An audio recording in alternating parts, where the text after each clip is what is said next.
Hi there, welcome to our channel. In today's video, I will tell you how to make a DIY habit tracker in Google Sheets. So let's get started. First, let's change the background color. Next, let's add the title. Now let's add dates and months to our sheet. We can add a drop-down for our months.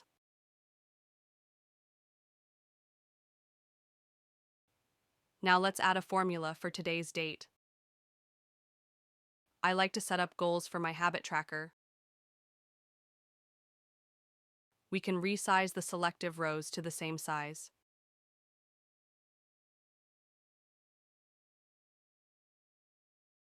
Let's add rows for total goals, total completed, and incomplete tasks.